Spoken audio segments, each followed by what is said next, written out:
kehidupan di muka bumi ini, sekaligus memberikan nikmat rezeki kepada makhluk-makhluknya.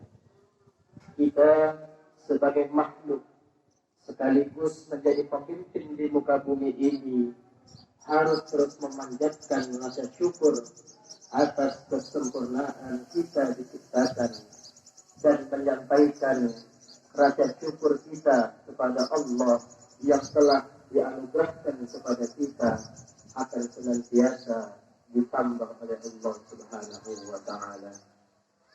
Alhamdulillahirabbil alamin menjadi ucapan yang patut membasahi lisan kita setiap saat atas nikmat-nikmat yang terus mengalir sampai kita tidak mampu untuk menghitungnya.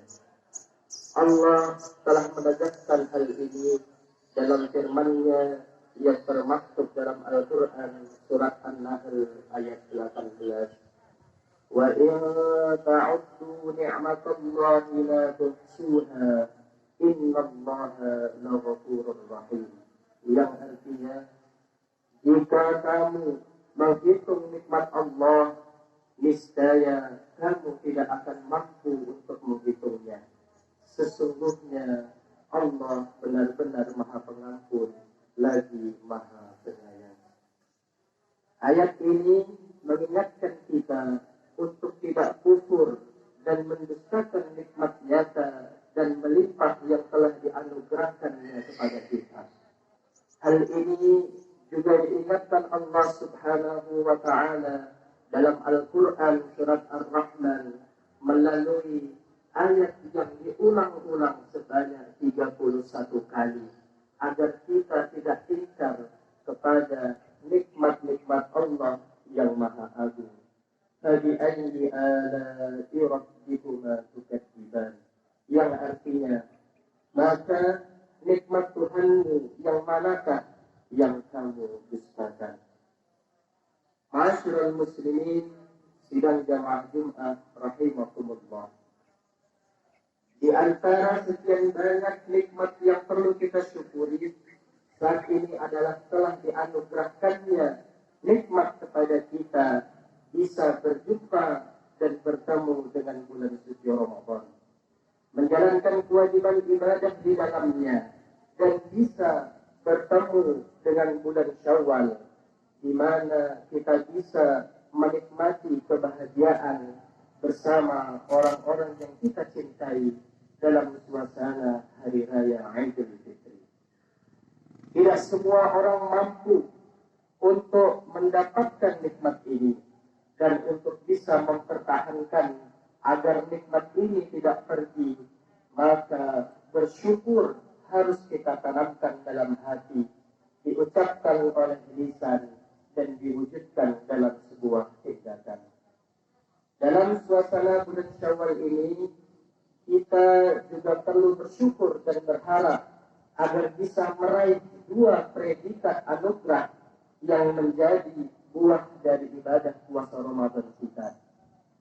Dua anugerah yang telah Allah janjikan akan diberikan kepada yang menjalankan ibadah puasa dengan penuh keimanan dan mengharap ridho dari Allah Subhanahu wa taala. Dua predikat mulia yang harus kita rawat serta kita pertahankan itu adalah ketakwaan dan kesucian. Yang pertama adalah merawat anugerah ketakwaan. Allah Subhanahu wa taala berfirman dalam Quran surat Al-Baqarah ayat 183. A'udzu billahi minasyaitonir rajim. Ya ayyuhalladzina amanu kutiba 'alaikumus syamu kama kutiba 'alal ladzina min qablikum la'allakum tattaqun. Yang artinya, hai orang-orang yang beriman, diwajibkan atas kamu berpuasa sebagaimana diwajibkan atas orang-orang sebelum kamu, agar kamu menjadi orang yang bertakwa.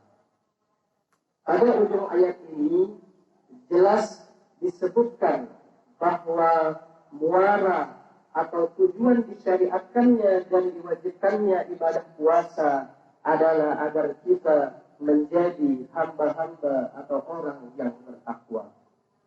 Ini kita alami dan rasakan bersama. Bagaimana di bulan suci Ramadan kita dilatih serta dididik untuk senantiasa menjalankan perintah Allah Subhanahu wa Ta'ala dan menjauhi segala apa yang merupakan larangan dari Allah Subhanahu wa Ta'ala. Sikap dan perilaku inilah yang memang menjadi esensi dari takwa, yakni imtithalu awamirillah wa ijtinabun nawahi sirran wa alaniyah zahiran wa batinan. Mengerjakan segala perintah Allah dan menjauhi segala larangan-larangannya, baik dalam suasana sunyi maupun ramai, dalam zahir maupun batin. Saat Ramadan kita bisa menjalankan perintah Allah yakni puasa dan tidak melanggar perintahnya dengan tidak tergoda pada makanan-makanan, minuman-minuman dan apapun yang ada di sekitar kita. Begitu pula juga kita mampu menjauhi segala yang dapat membatalkan puasa dan menghilangkan pahala puasa kita. Sikap ini berhasil kita lakukan baik ada orang di sekitar kita maupun tidak ada orang di sekitar kita. Tentu sikap ini harus terus kita rawat dan pertahankan dimulai dari bulan Syawal ini. Lalu bagaimana caranya? Kita harus tetap menanamkan kesadaran bahwa apapun yang kita lakukan tidak akan terlepas dari pantauan Allah Subhanahu wa Ta'ala. Rasulullah sallallahu alaihi wasallam bersabda, "An ta'budallaha ka'annaka tarahu, fa in lam takun tarahu, fa innahu yaraka." Yang artinya, engkau beribadah kepada Allah seakan-akan engkau melihatnya. Jika engkau tidak melihatnya, sesungguhnya dia pasti melihatmu. Hadis riwayat Muslim. Ma'asyiral muslimin sidang jamaah Jumat rahimakumullah. Jika nilai-nilai ketakwaan sudah tertancap dalam diri kita, maka secara otomatis kita akan menyadari bahwasannya Allah Subhanahu wa Ta'ala selalu mengawasi hati dan perilaku kita. Allah Subhanahu wa Ta'ala berfirman, "Wattaqullaha wa'lamu annallaha bima ta'maluna basir." Bertakwalah kepada Allah dan ketahuilah bahwa sesungguhnya Allah Maha melihat apa yang kamu kerjakan. Ma'asyiral muslimin sidang jamaah Jumat rahimakumullah. Yang kedua adalah merawat kesucian.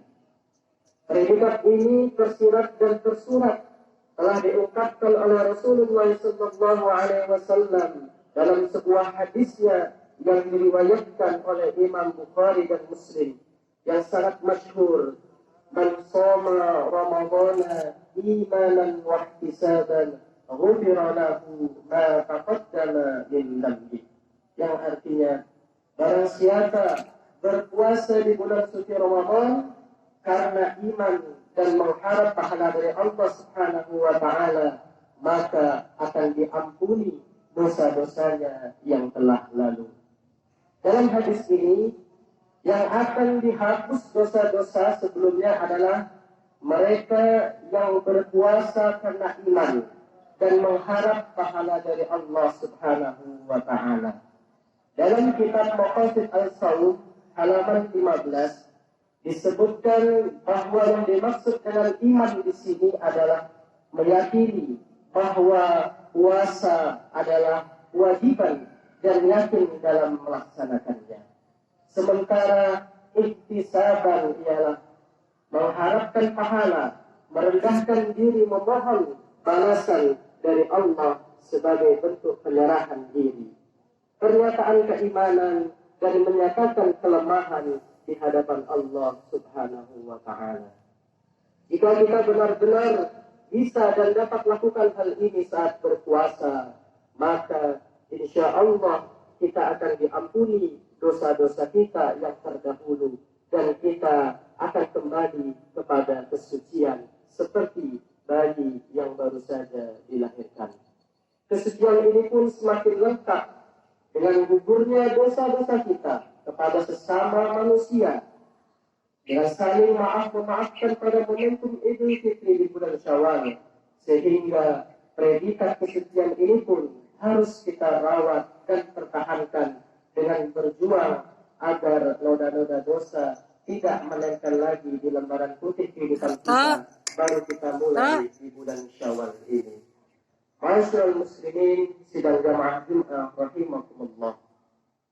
Demikianlah dua predikat yang mudah-mudahan kita bisa raih setelah puasa kali ini dan harus kita rawat serta kita pertahankan dimulai dari bulan Syawal ini. Semoga kita diberikan kekuatan, perlindungan, anugerah, taufik dari Allah Subhanahu wa taala untuk dapat meraih dua predikat tersebut dan bisa kita pertahankan sampai ajal menjemput kita. Amin amin ya rabbal alamin. Barakallahu li wa lakum fil Qur'anil azim wa nafa'ani wa iyyakum bima fihi minal ayati wa dzikril hakim. Wa taqabbala minni wa minkum tilawatahu innahu huwal ghafurur rahim.